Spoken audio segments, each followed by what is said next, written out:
The format is going to be, we're going to hear from all three panelists first for about 20 minutes each, and then we will open it up for Q&A with our live and online audiences.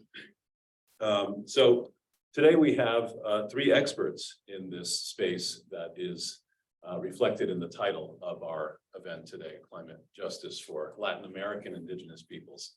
We're going to first hear from Gabriela Alencastro, and she is a human rights attorney with an environmental governance specialization, and she's going to be giving us a sense of the landscape of the inter-American court systems jurisprudence, first of all, on Indigenous peoples and displacement challenges more generally. And then she's going to connect that to climate change as a more recent and daunting challenge for displacement that Latin American Indigenous peoples face. And second, we will hear from Carla Cardenas. She is Senior Manager and Climate Policy Advisor with the Forest Trends Association, based here in DC. And Carla is going to share with us some reflections about carbon credits and impacts on Indigenous peoples' livelihoods, and also the more of a substantive environmental protection review of connections between carbon credits and Indigenous peoples' rights. She will also address free, prior, informed consent toward the end of her presentation, and that's kind of where our third speaker, Upasana Khatri, who is a senior attorney with the Center for International Environmental Law, also based here in DC. She will focus on procedural protections for Latin American and Indigenous peoples, and also look at the impacts of fossil fuel extractions on Indigenous communities' livelihoods, and certainly some new acronyms to add to your vocabulary by the end, FPIC and EIA, and give us a case study in Colombia on these challenges. So without further ado, I'd like to turn things over to Gabriela for our first presentation. Thanks, Randall. Maybe can I have my slides?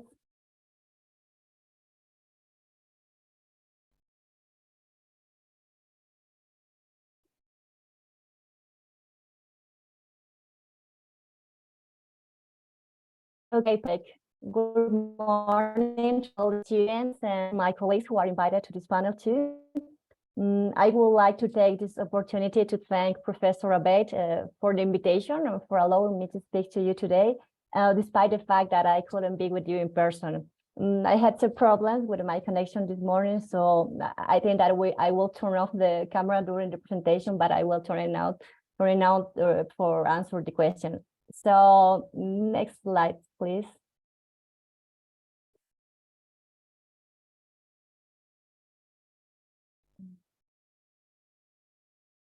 Thank you. So my presentation will look at the Inter-American human rights standards on forced displacement and Indigenous people, and how these two issues converge on the new challenge related to climate change and the right to live in a healthy environment. Next, please. First, I would like to briefly introduce you to the main instruments of the Inter-American human rights system. Perhaps some of you already know them. So we have the American Declaration of the Rights and Duties of Men of 1948, which provided for the establishment of the Organization of American States, OAS. We also have the OAS Charter, which establishes the Inter-American Commission on Human Rights as one of its principal organs, and the American Convention on Human Rights, also known as the Pact of San Jose, adopted in 1969. And this convention defines the human rights which the ratified states have agreed to respect and ensure. The convention also creates the Inter-American Court of Human Rights, and the court has its own rules of procedures. Next, please. Okay. It is also important to know that the Inter-American human rights system has two principal bodies: the Inter-American Commission on Human Rights and the Inter-American Court of Human Rights. The first one, the Commission, receives, analyzes, and investigates petitions from individuals and states. raises public awareness, recommend the adoption of measures, in this case, precautionary measures, monitor the overall human rights situation, conduct hearings and site visits. On the other hand, the court resolved specific cases on human rights violation and respond to inquiries regarding the interpretation of the American Convention or other human rights treaties. In addition, the Inter-American Court has the competence to issue provisional measures in cases and monitor compliance with their judgment. Next, please. Okay. Having said that, I would like to present to you some cases that the Inter-American Court has dealt with, and that through their judgment has established a standard and developed the content of some article of the American Convention which are relevant for this presentation, such as Article 4, right to life, Article 5, right to humane treatment, Article 21, right to property, Article 24, freedom of movement and residence, and Article 26, progressive development. This list is not exhaustive, but seeks to identify some of the rights most commonly invoked in cases involving indigenous peoples, forced displacement, and currently the environment. I would like to draw particular attention to Article 26 and its development in relation to economic, social, cultural, and environmental rights, which is developing a new line of litigation that may open a door to issues related to climate change. Next, please. For the presentation of the cases, I have chosen 3 cases, two from early 2000s, one for 2012, and one very recent case. So we have, with this case, we can observe the evolution of the content of the right that I mentioned before. The first case is the case for the indigenous people of the Yaque-Axa community against the state of Paraguay. The Yaque-Axa was resettled as part of the development program in Paraguay, and as a traditional community of hunter-gatherers, the lands to which they were displaced made it unable to live within their traditional means of subsistence, seeing as the natural environment and resources were different from their traditional territory. The articles declared as violated by the court were Article 1, 2, 4, right to life, 5, personal integrity, 7, personal liberty, 8, 19, 21, private property, and 25. In this case, although it is too early to mention Article 26, we can note that Articles 4 and 5 are cited, which are closely related to the guarantee of a dignified life. On the other hand, Article 7 and 21 refer to forced displacement and resettlement from their ancestral lands. Next, please.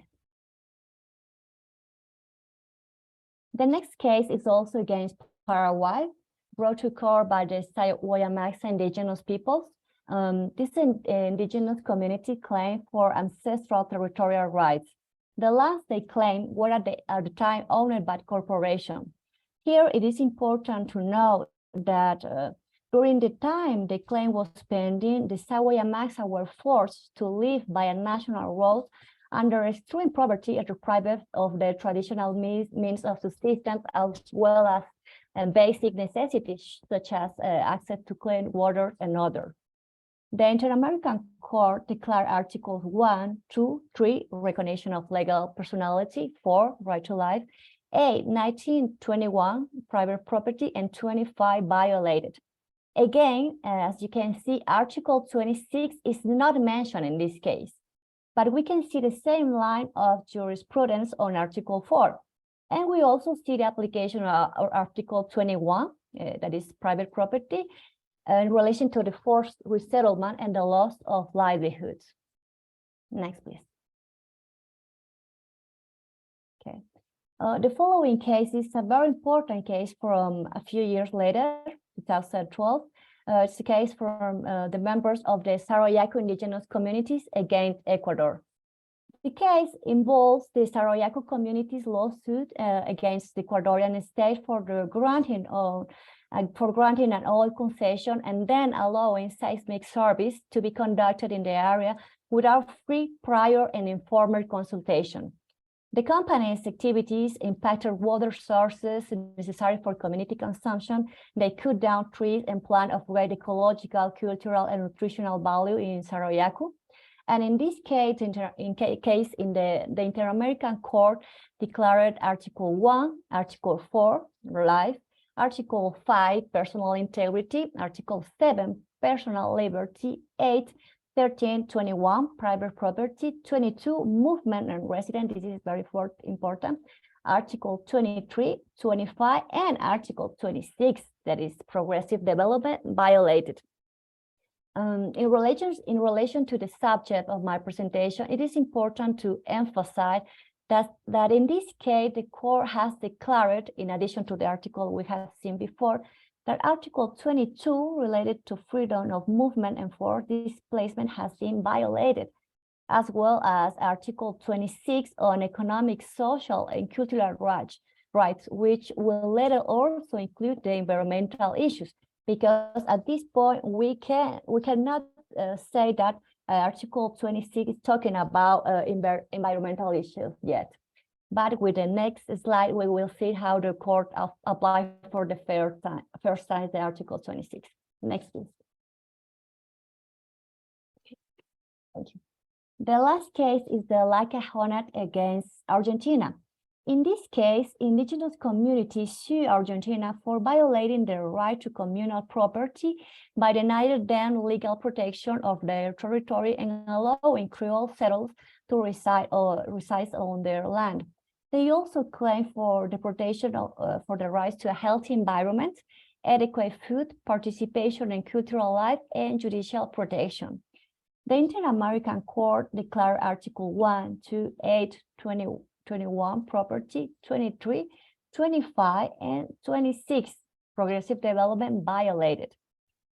In this case, for the first time, the court recognized the violation by the states to the rights to cultural identity, a healthy environment, adequate food and water in direct relation with Article 26.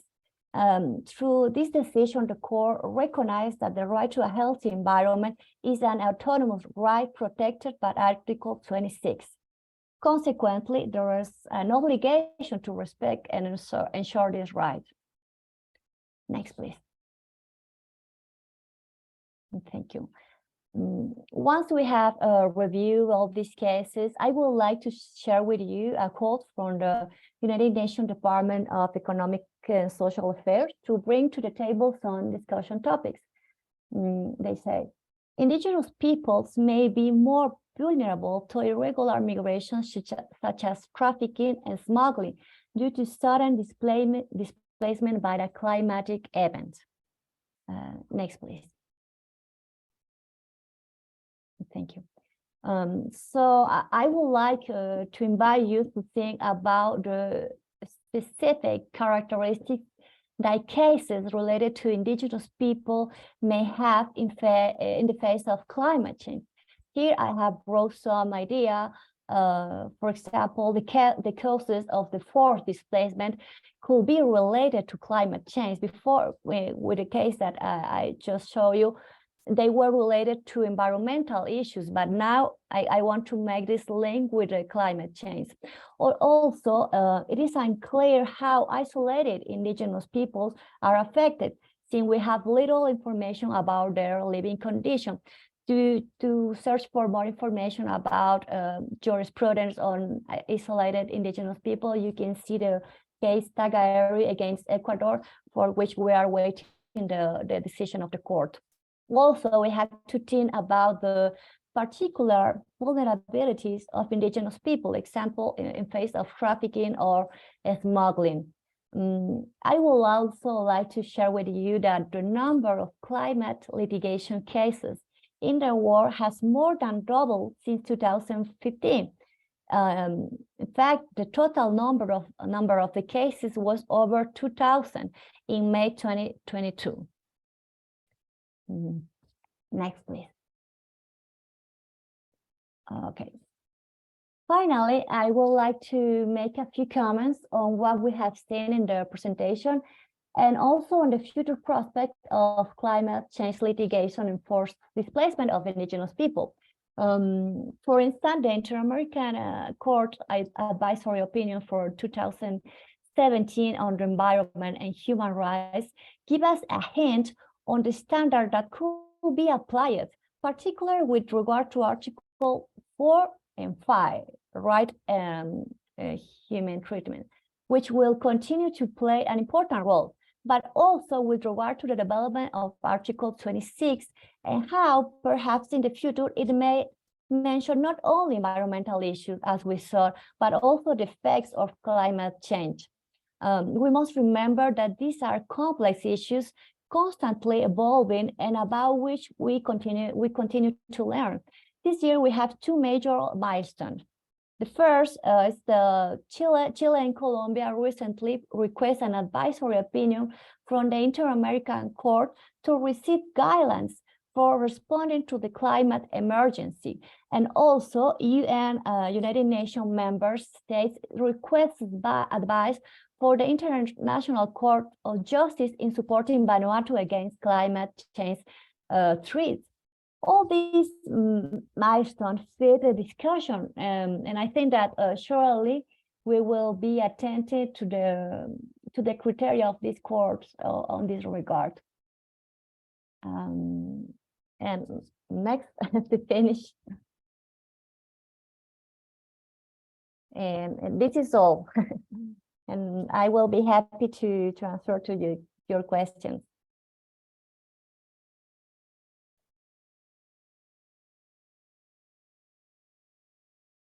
Sorry, I just that it's not that I can hear you.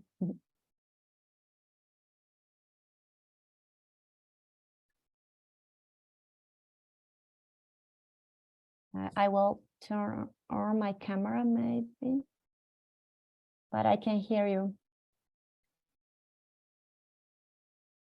You said you're able to hear us? Right, now it's okay.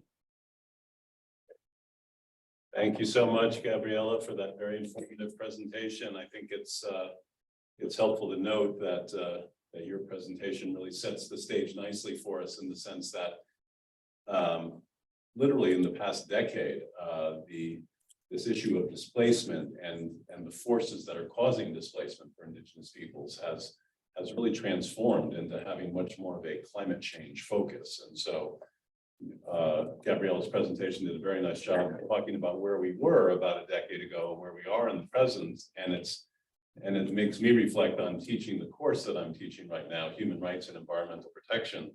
When I taught that about a decade ago, it was very much focusing on those cases you heard about prior to the climate change shift. And teaching it now in 2023, it really is more about climate change and human rights, and not so much human rights and environment, because it's very rare that there's a source of displacement that isn't in some way connected to climate change impacts these days. So that's why we've named the panel Climate Justice for Latin American Indigenous Peoples, and our next two presenters will be focusing squarely on the climate change dimensions of these challenges. First, we hear from Carla Cardenas with the connection, the relationship between carbon credits and impacts to human rights of Latin American Indigenous peoples. Carla? Thank you, Randall. Thank you, everybody, to be here. I hope that you are enjoying your lunch. And I was trying to simplify very complex topic for you as a student. This issue of the carbon credit is a transferring offsets and the commercialization of and offsetting of carbon credits. It's so huge, but it's so interesting that there is required more and more lawyers defending the rights of Indigenous people and defending justice. And also there is a lot of work in contract laws and environment and climate change, because contracts needs to be at the same time need to be useful for the companies here in the US and need to protect the rights of Indigenous people. So let me explain. I will go through the presentation.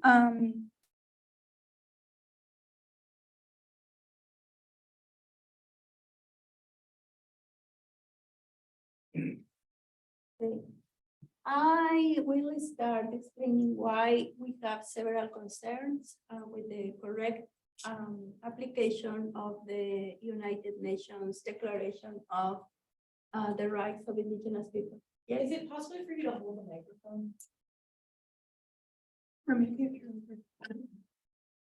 Now, better? Yes, Okay, good. Thank you. Okay, I will try to go through about the concerns that we have now. And I choose two specific concerns. First of all, the thing of what is the meaning of the ownership of territories, or what is the meaning of the territories for Indigenous people. Secondly, what is happening now with carbon rights and the transactions with ER's rights. I will explain what is ER and also what is happening now with a new concept of the jurisdictions and what are our concerns about the sharing of benefits that carbon markets can deliver to Indigenous people, economic benefits. First, okay. Reductions, emissions, and deforestation degradation. It's a program that the Convention on Climate Change approved several years ago. And it means that we can create programs to become every carbon stock in the forest, we can become in a credit and make transactions with a credit. Later, with the review of the Paris Agreement, the Article 6 was allowing countries to do transactions between one and another countries, transactions with these carbon credits. Carbon credit is in many ways a financial permit, but each carbon credit is also an asset. Right now it's considered an asset. A certificate like companies use in any company right now for the transactions in a market. And each carbon credit represents 1 ton of carbon dioxide removed from the atmosphere. Yeah, remember that. What is happening now with the transactions? Every company in the US or in the developed country need to prove that they are going to reduce their emissions. They need to present to the government, especially now with Biden. It was not the case with Trump.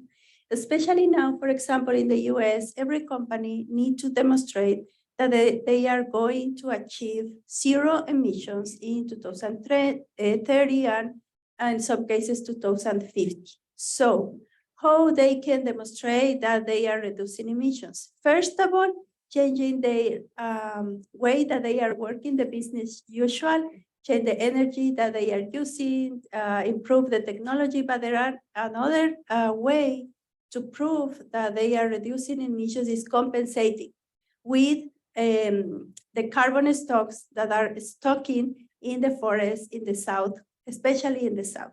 So if we are looking about transactions, if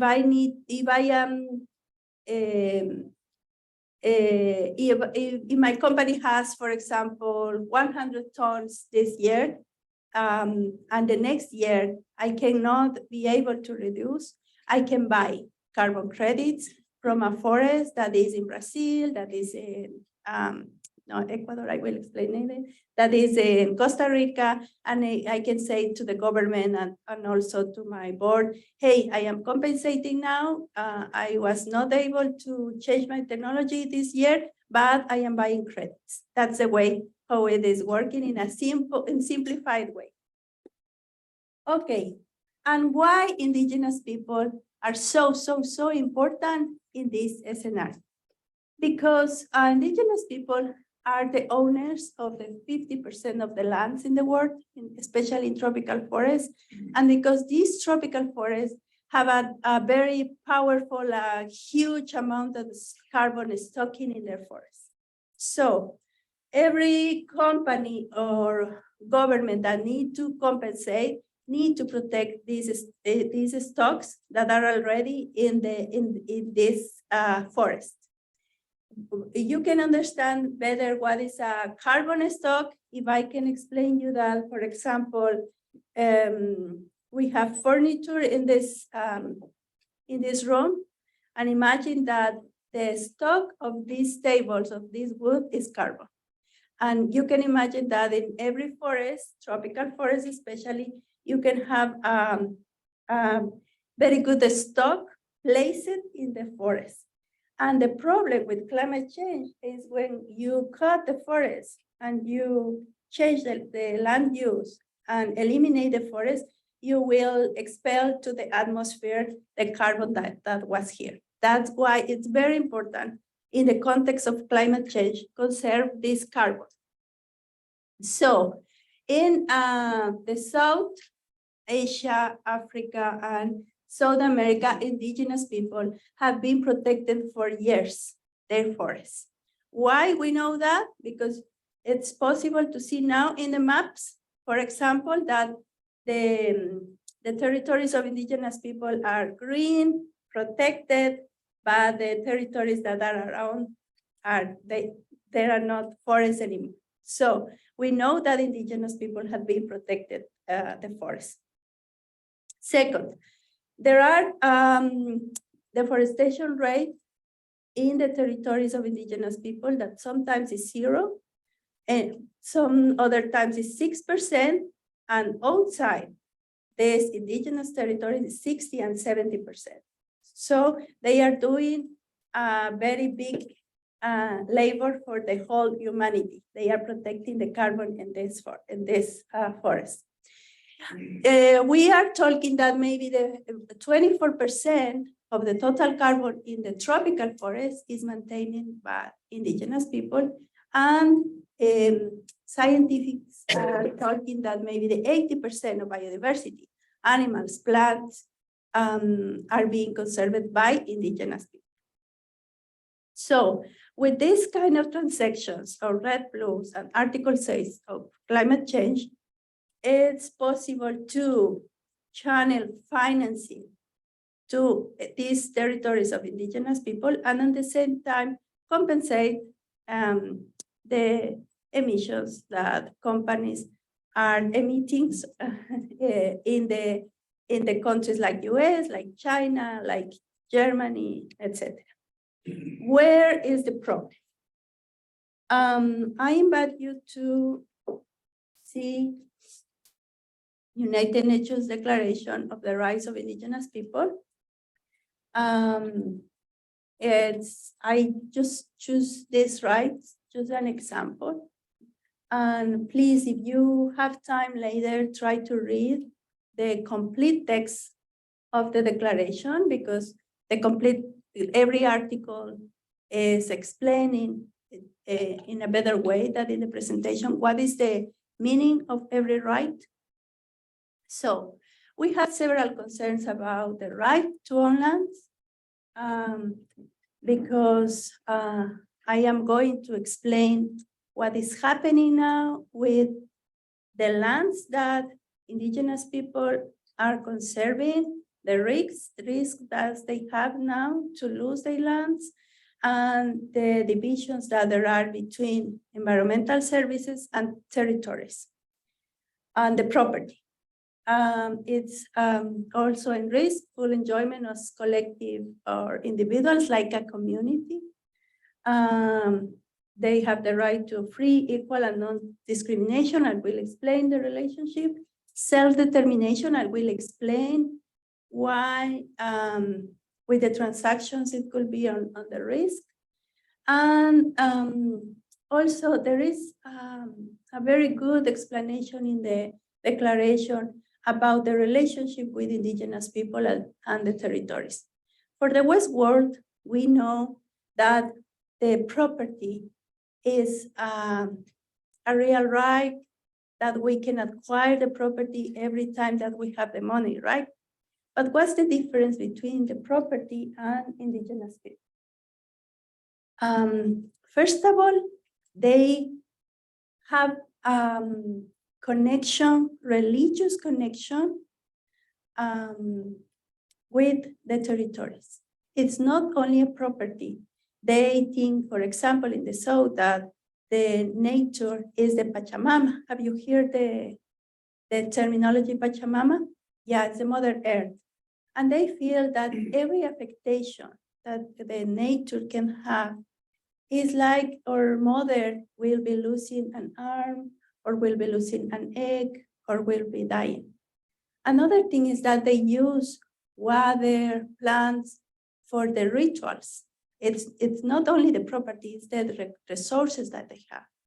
Water in some places is also considered sacred, and they have a spiritual connection with the territory. And then there are also another risk here is that sometimes indigenous people don't have the title. They have ancestral possession from the old times. They don't have the title. They don't have,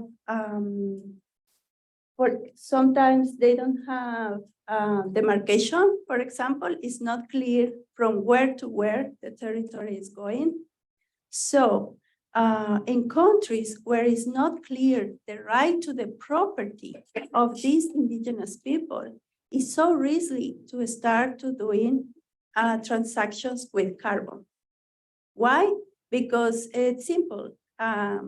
Maybe the country will be selling carbon credits that maybe the owners are the indigenous people, or maybe a private investor will be selling the carbon credits that that the customary property is from indigenous people. So what we are saying in the organization that I work is that we cannot have carbon transactions in countries where the property of indigenous people is not clear.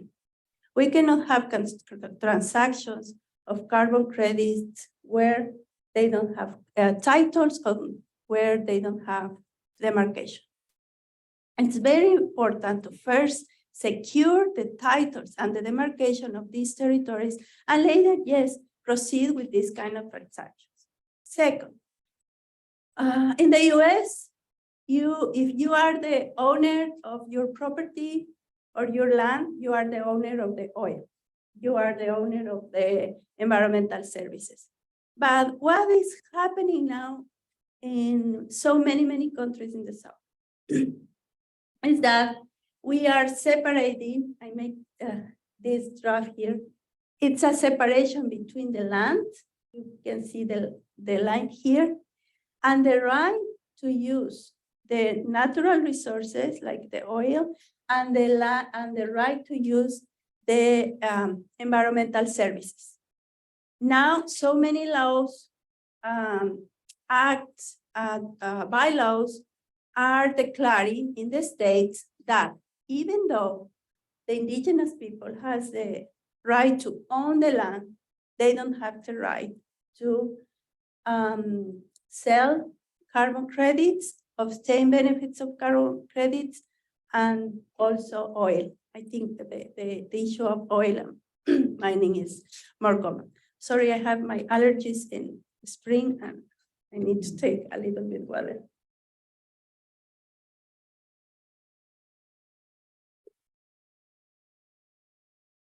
Okay.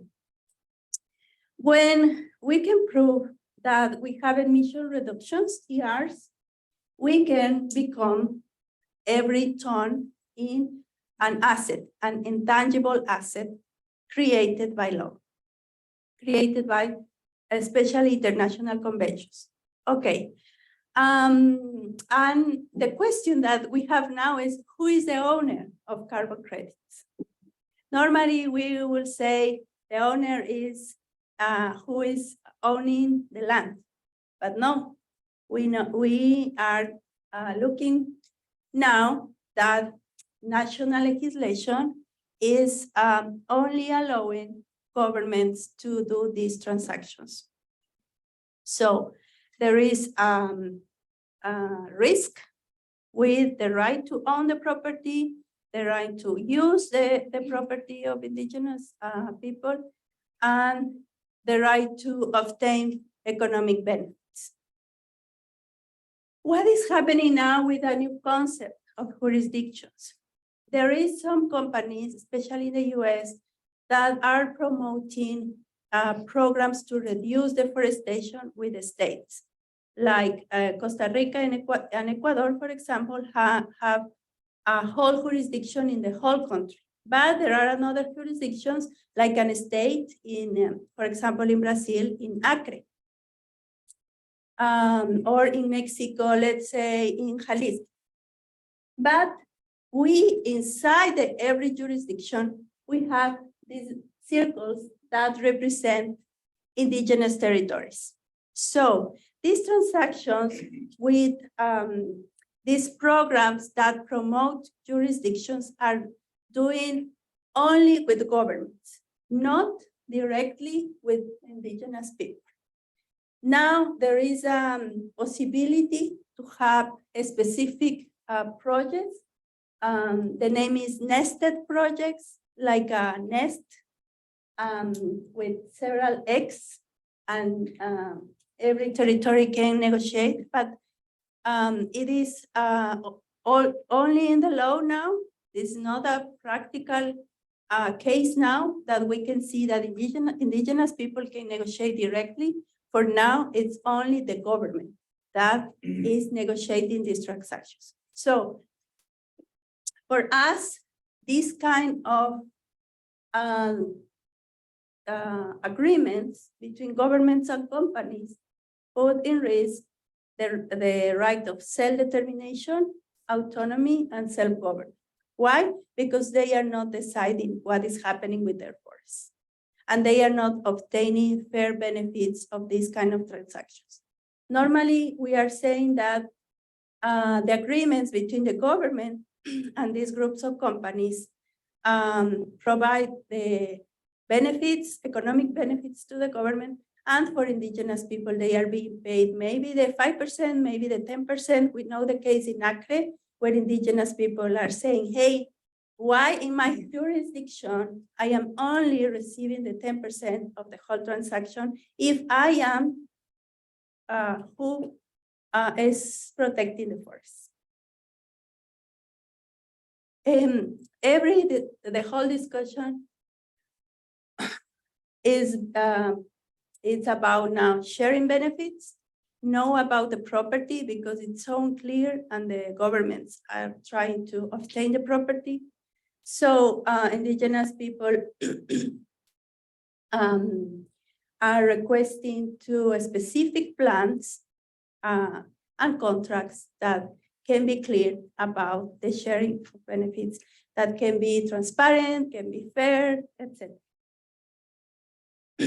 So, in the case of the property of the ERs, the property of the carbon credits, we have the possibility that the country is the owner, and we have some cases in between is mixed. Please check that it's not possible until now that a private owner or an indigenous people can be the only owner of the rights, the carbon credits. It's or the country or maybe it's mixed.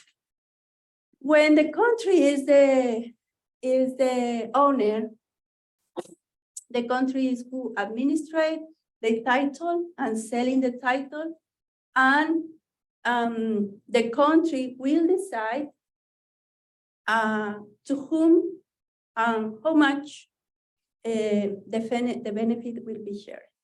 If the law is not clear, it's probably something that will be unfair, like the example that I mentioned about Acre.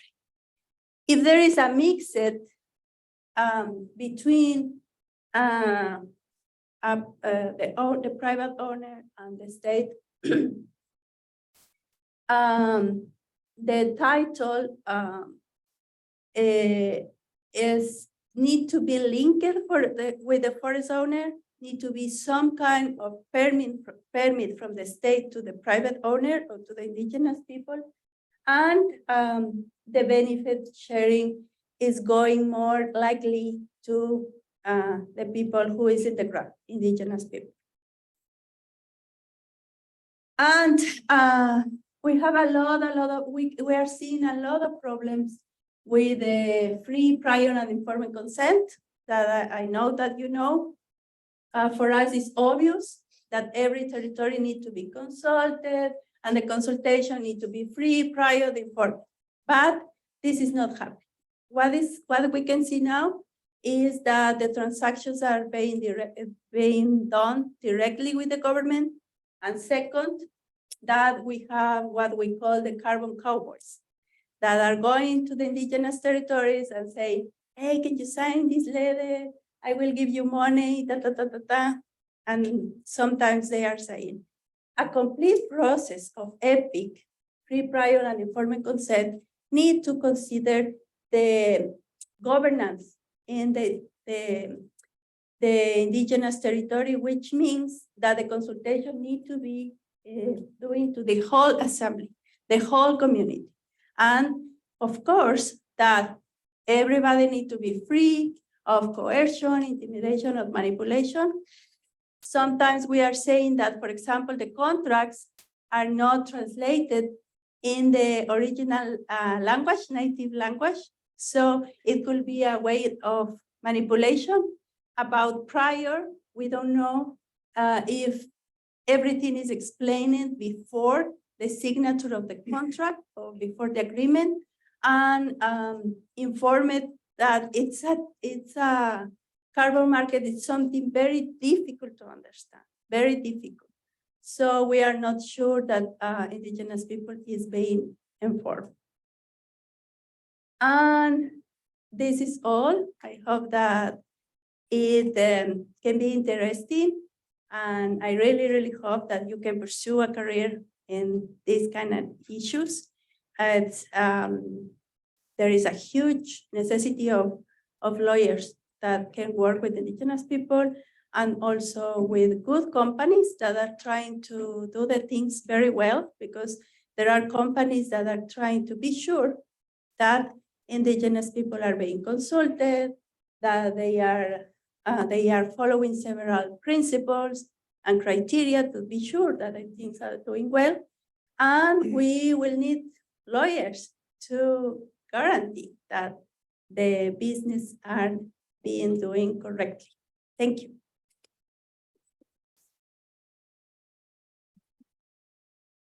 Thank you very much, Carla, for that very informative presentation on a very complex topic and one that I've been exploring for a while, and I learned a few very valuable new things from you today listening to your presentation. So third and our final presenter before we have Q&A is Upasana Khatri, and she'll be continuing this theme of FPIC a little bit in her presentation and talking about climate change impacts of fossil fuel extraction.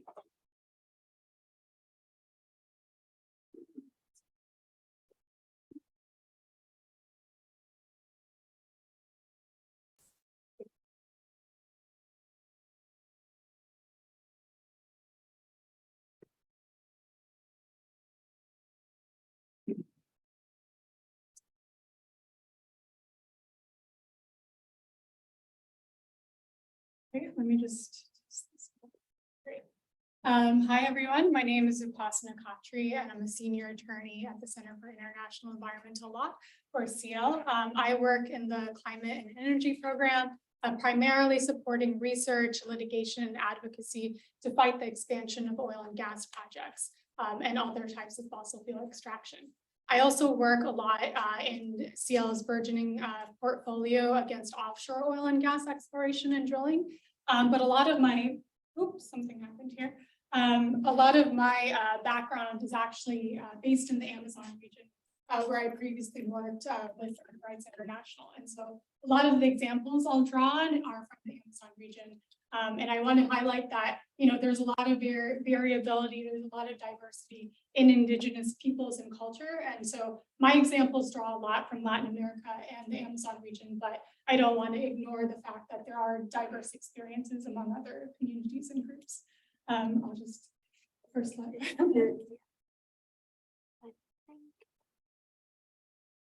See in the chat.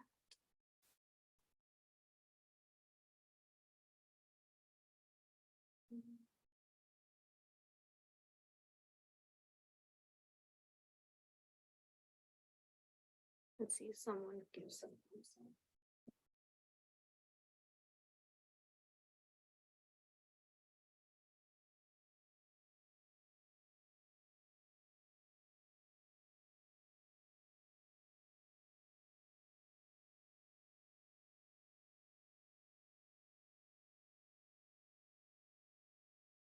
Can you change the see if they can? I think not when you're. Let's see. Yeah. Oh, Yes, yep. that's true. Okay. Okay. So what I'm going to talk about today is again a very, very big topic that I probably won't really scratch the surface for, but I want to talk a little bit about the interactions between climate change, fossil fuel extraction, and the rights of Indigenous peoples.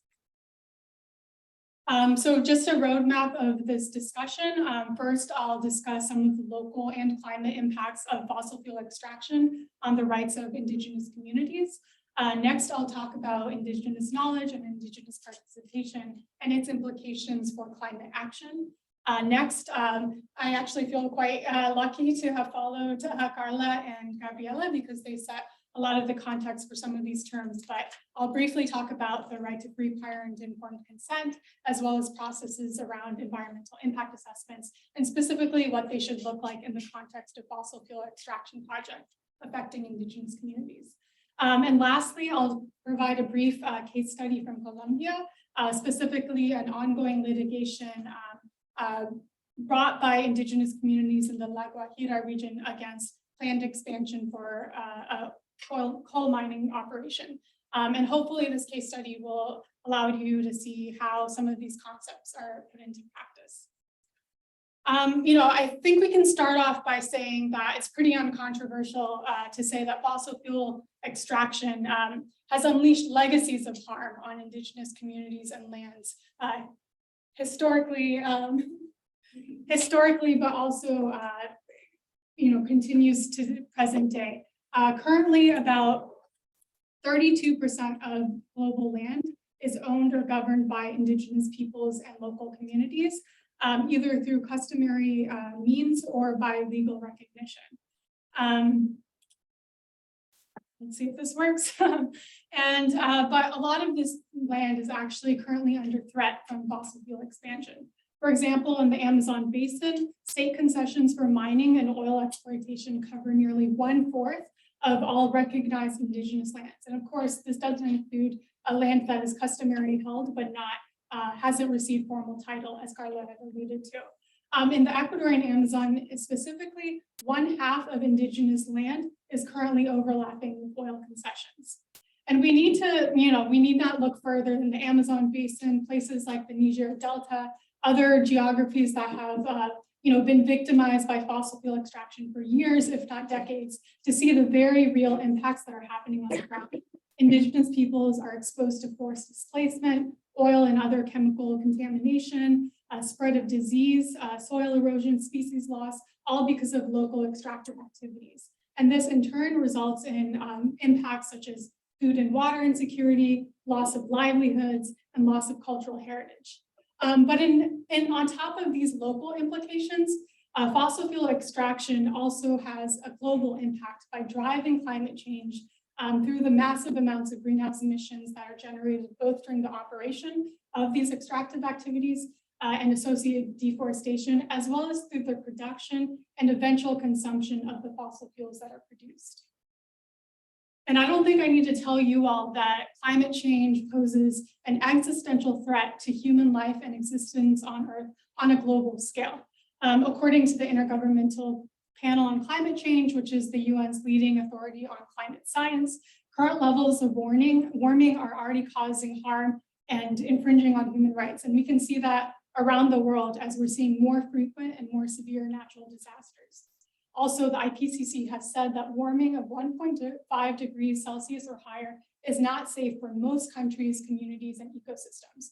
And exceeding 1.5 degrees, even temporarily, could unleash further irreversible harm, as well as hinder adaptation and resilience. And when we're talking about irreversible harm, we're talking about those impacts that we can't undo. Things like glaciers melting, sea levels rising, the loss of islands and small islands and coral reefs, deaths due to heat waves. So very much real impacts that can't be addressed even if warming is eventually brought down by technologies that are not yet proven, but I won't get into that now. And also it's important to note that an astounding 78% or more of current climate change is being caused primarily by extraction and consumption of fossil fuels. All that to say, we're not doomed. The IPCC has said that we still have time to take important action and thereby avert some of the most dangerous consequences of climate change. And in fact, replacing fossil fuels with renewable energy and increasing energy efficiency are identified as the most effective measures for reducing emissions to safe levels by 2030. And while climate change is a global phenomenon that will eventually infringe on the rights of everyone, there are certain communities and groups who are already facing the hardest impacts, and that includes Indigenous peoples. And again, not to generalize, but a lot of this presentation focused on rural-based Indigenous communities, and there are reasons that their livelihoods are more susceptible to environmental change. A lot of these livelihoods are subsistence-based and depend on ecological processes and ecosystems, which means they're more susceptible to variation. A lot of Indigenous rural communities are also located in areas that are fairly remote, which means that they don't have ready access to relief and resources in the event of climate-induced environmental change and disaster. Also, these geographies, including the Amazon Basin, the Caribbean Peninsula of Colombia, which I'll discuss later, are already prone to environmental stress and are seeing the escalated impacts unfold of climate change. These include flooding, wildfires, drought, and other natural disasters. And we must also recognize that these stressors are happening on top of the historic and economic and political marginalization of these communities. So, but it's important to note that while a lot of Indigenous livelihoods, the fact that they're so intrinsically tied with ecological processes mean that they're more prone and susceptible to environmental change.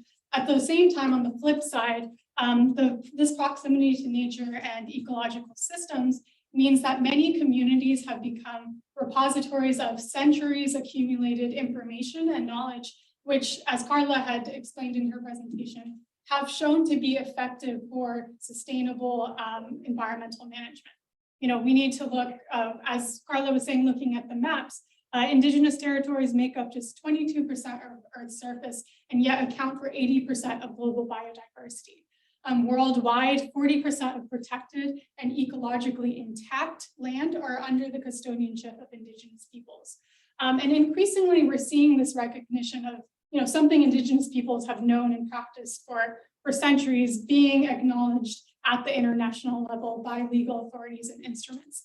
The Rio Declaration from the Earth Summit of 1992, which really forms the basis for a lot of international environmental law, as well as the Convention on Biological Diversity and the Convention to Combat Desertification, all recognize the importance of Indigenous participation as well as knowledge to environmental stewardship. And Carla, I won't expound on this because Carla covered this, but Indigenous lands are also very important in terms of the management of carbon. There's nearly 300 billion tons of carbon currently sitting in Indigenous land. And even the UN Food and Agriculture Administration has noted that increasing land tenure for Indigenous peoples is one of the most effective ways to keep carbon emissions to safe levels, besides cutting fossil fuel emissions. So, and we're increasingly seeing this recognition in international climate regimes as well. The Paris Agreement in 2015 became the first climate change treaty to explicitly recognize human rights, Indigenous rights, as well as the value of Indigenous knowledge to climate action. And when I talk about climate action, I'm not talking about necessarily only climate solutions, including some of the market-based proposals that Carla discussed, but also the decision on whether or not to extract fossil fuels, which in itself is a decision that will impact the ability of states to adhere to their climate commitments.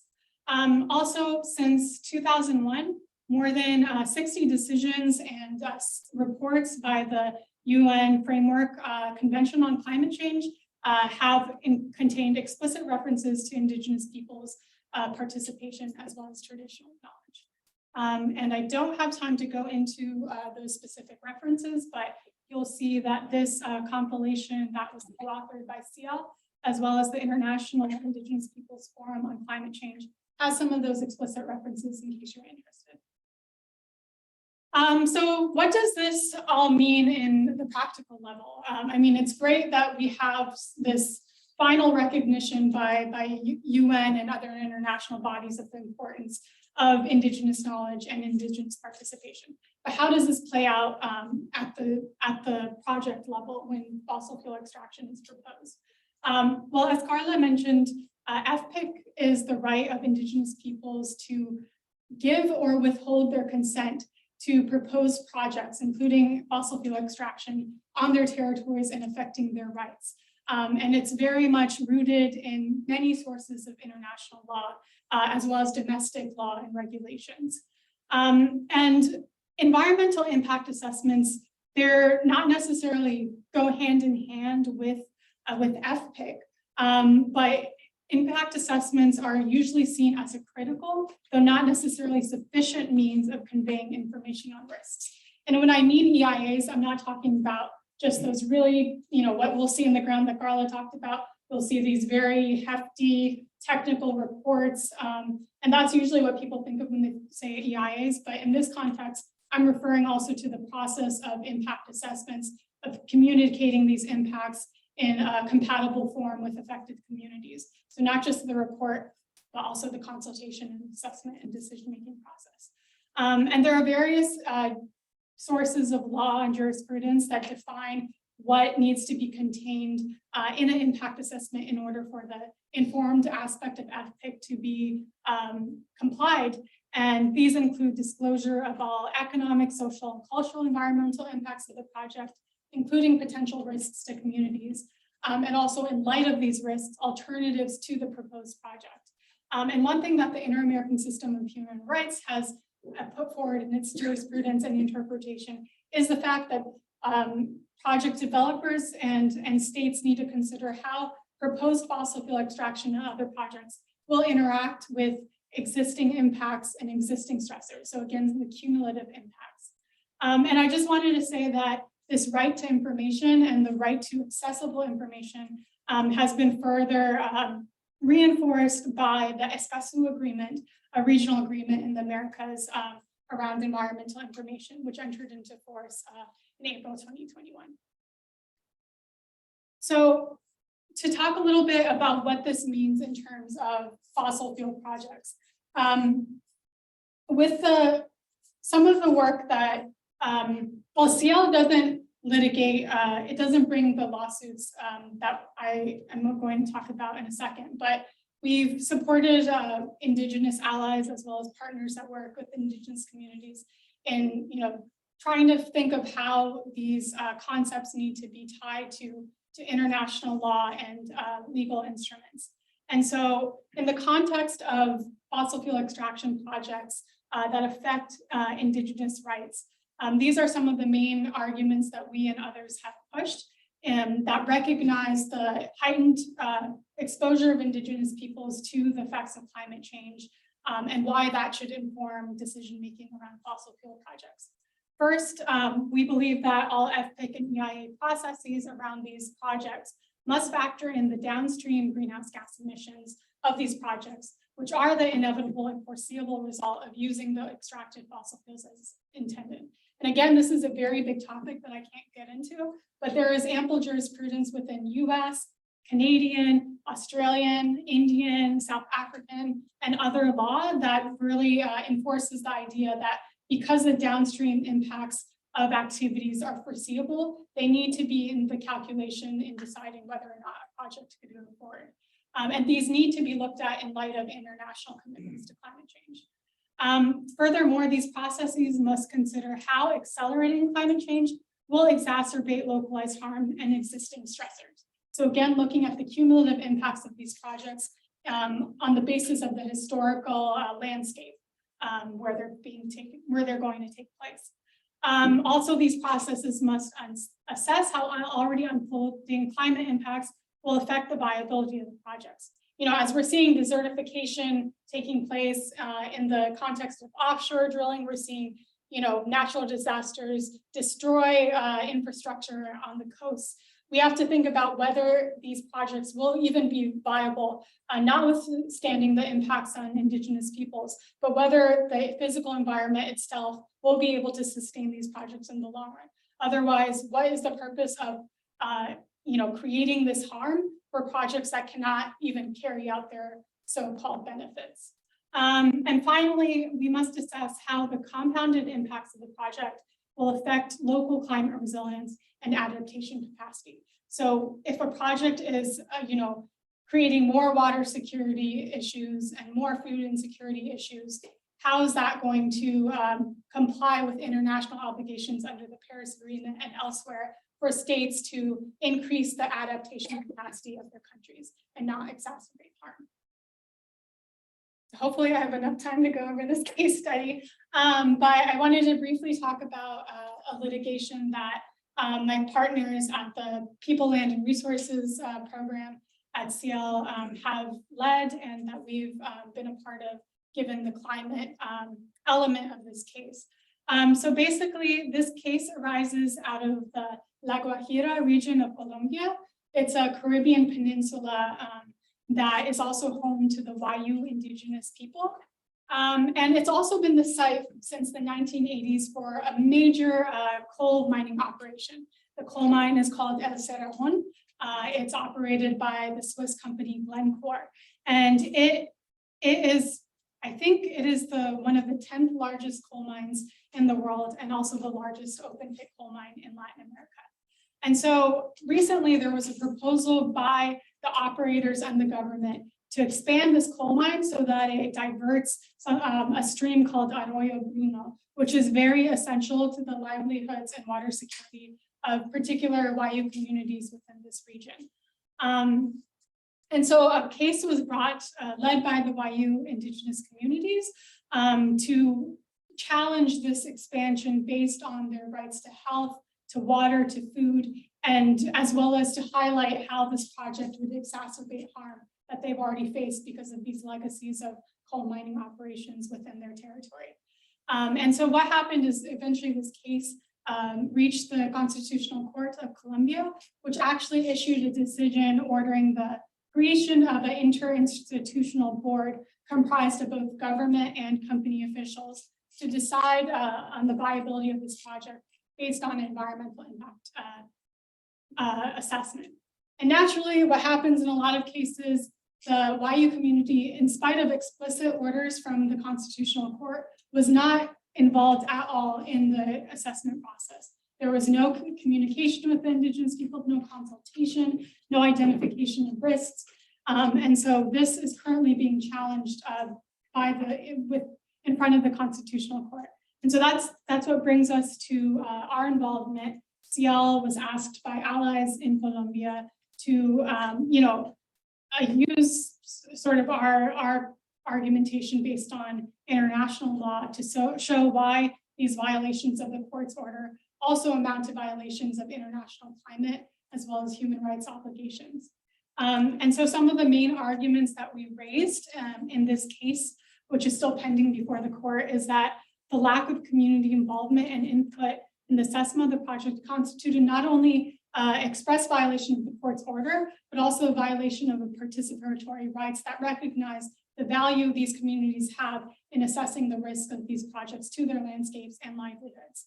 Also, the company and the government failed to consider both the downstream and cumulative impacts of this coal mining project, including the consumption of the coal produced and the ways that existing climate-induced stressors would affect the project's operations. So again, in a place where desertification is affecting 92% of the land, how can a company expect operations to sustain in this kind of landscape? And also there was a failure to consider the full life cycle emissions. So the failure to consider these full life cycle emissions, including the downstream emissions, we argued also violated Colombia's climate commitments, as well as its duties under international human rights instruments to prevent harm to human rights. Because by approving such a project, it would actually exacerbate the violations of rights to food, water, and health that these communities are already facing. And finally, the failure to consider climate impacts also contributing to the duty of Paris to enhance the adaptive capacity and strengthen resilience, and not to exacerbate existing harm. So currently, this case, as I said, is still pending, but there was a recent victory. The Constitutional Court of Colombia actually asked to do a mission to the communities in order to make sure that it was more participatory and to actually see on the ground what's happening. And hopefully this will have a big impact on the case, as it did in other cases, such in Ecuador and the Amazon, where a field visit by the court actually ended up in a very positive decision. So stay tuned on that, but hopefully this example gives you a bit of idea of how we apply some of these principles in practice. And I don't have a thank you slide, but thank you.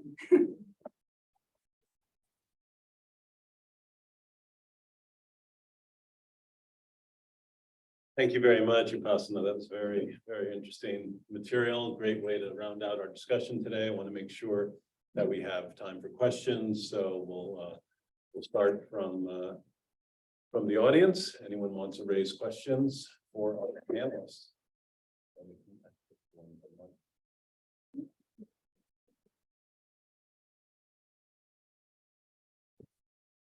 My question is there a difference between epic where the sea is consultative versus consent?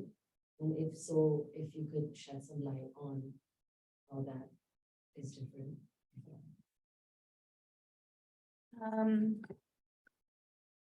Okay, we have this case in Ecuador. First, we need to analyze if in every country we need to analyze if in the country an international agreement is superior of the Constitution or no. In the case of Ecuador, for example, the Constitution was changed 12 years ago and put the international agreements under the Constitution. And the Constitution recognizes only the consultation, not the consent. The second thing that we need to check is the definitions, because consent is that the territory in assembly is saying yes, but the consultation is it's only I am doing a workshop explaining here, you need to sign, and that's it. That's for me the practical differences. Yeah. Okay. Yeah, I think that's a great question. I think, as Carla says, it very much varies from country to country, and unfortunately, in a lot of places, consultations are usually used just as an administrative check for companies and governments to basically say that they've done their due diligence. And I just wanted to add that another problematic element is the way that FPIC is defined. It's it's reserved for Indigenous peoples, but a lot of traditional and rural peoples don't have legal recognition as Indigenous peoples, despite leading livelihoods and having subsistence-based systems that are very similar in terms of conservation and biodiversity impact. And that's why we see in Latin America a more robust protection of FPIC in a lot of contexts, including within the Inter-American system. But a lot of countries don't and regions, including in Africa and Asia, don't have explicit laws that recognize peoples as indigenous. So this law or this right is even more watered down to, include consultation with local communities, but the withholding or giving of consent isn't a requirement in these systems. Gabriela, did you have anything to add? Sorry, yes, about the consultation and consent. I think that Carla and Upasana have already said what I think that is the most important difference. But I think that it's a question about the language, because in Spanish is consultation, and in English is consent. That I think that it's a concept wide more like protector, like to say that. And it's important what Upasana said about the recognition of indigenous communities, because it's true that not all have this kind of title, and also regarding to the property rights, because it has a special incidence on the right of peoples. Like Carla said, in Ecuador is not that clear. And I think that Carla wants to explain also why in Ecuador we can apply the carbon credit market, and it is caused by that kind of issues. So I think that even the difference is not clear, it's important to establish this standard in the field. And I'm actually working on the environmental and social impact assessment in many countries in Africa and Asia. And it's important to have to do this beforehand assessment to be sure that the projects that are in many countries comply with all the human rights standards.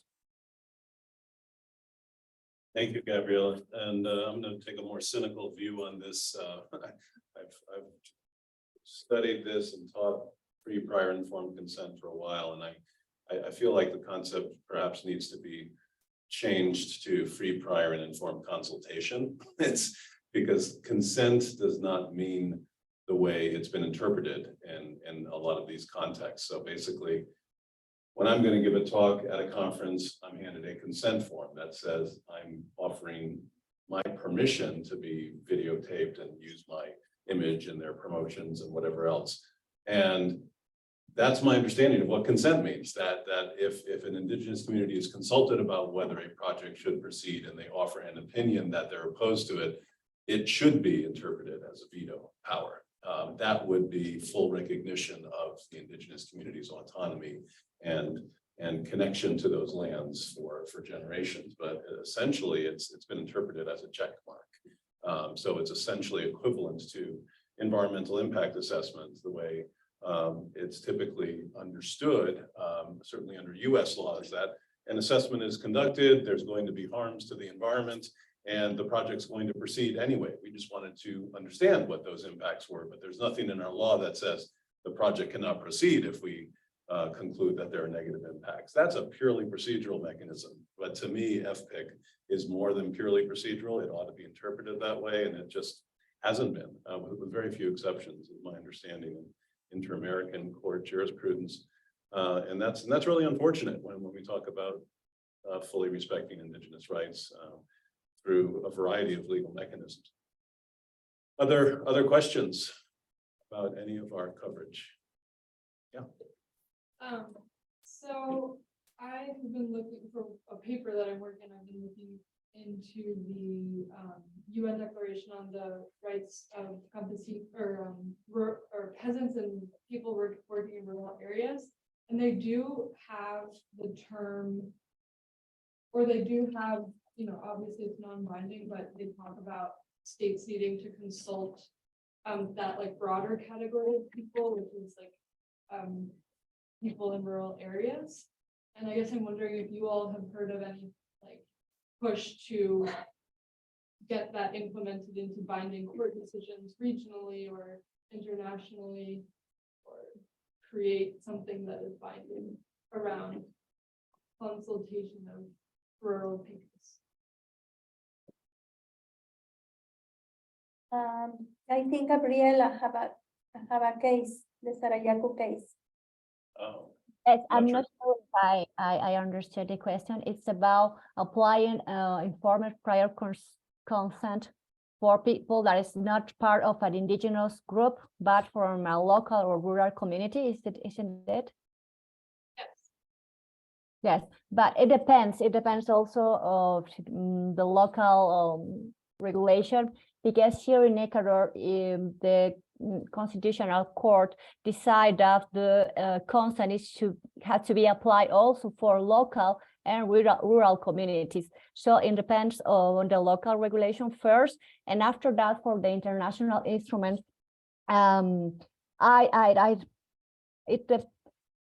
yes, we continue talking about what is the definition of to be part of an indigenous community or local community. So I will have to say that it doesn't apply directly, but it can be discussed.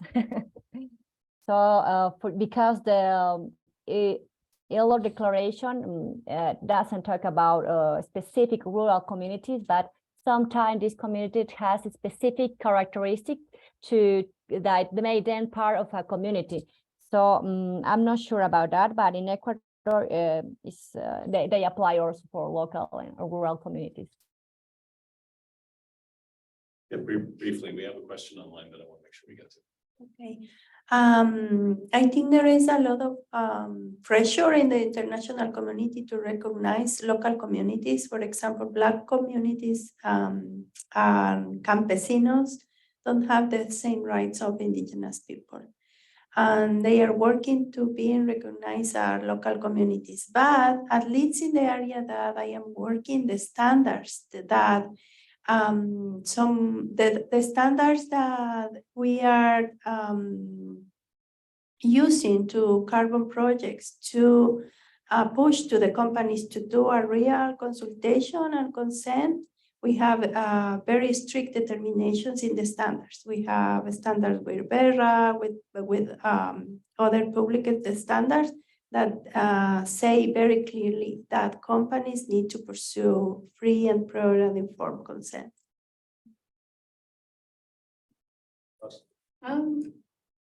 Yeah, I mean, with CL, I work a lot within international systems, and I think you can see, especially in the context of climate change, a lot of the UN treaty bodies, the instruments that govern, things like the International Covenant on Economic, Social, Cultural Rights. I think there is increasingly attention to communities outside of indigenous communities. The ILO Convention 169 also applies to tribal communities as well. So there is increasing recognition, but I agree that, a lot of times governments have pitted campesino communities against indigenous peoples, based on the disparities of rights. It's definitely been harned by others, and so is an important gap that needs to be filled. Thank you. That was a great discussion. And we have a question online. You can proceed with your question. Hi, can you hear me okay? Yes. Perfect, thank you. This might be a slightly strange question, and also it's less about Latin America, but I was wondering if there's much consideration of indigenous peoples who live, say, more in the Arctic Circle, for example, because as I understand it, permafrost also has a lot of carbon stored in it.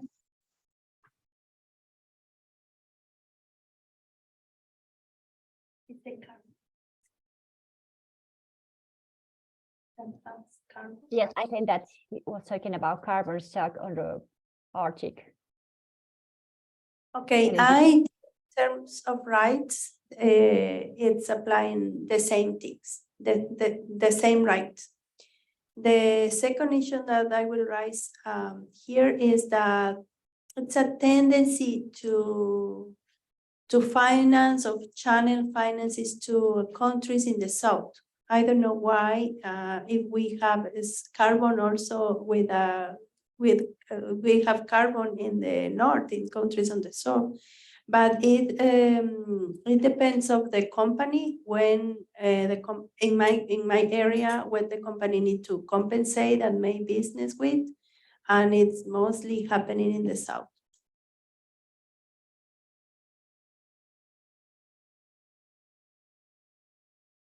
Yeah. We have time for one more question. Online or in person?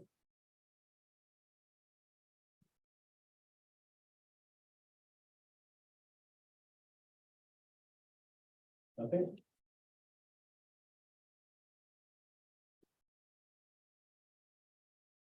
Whole bunch, but go on all day.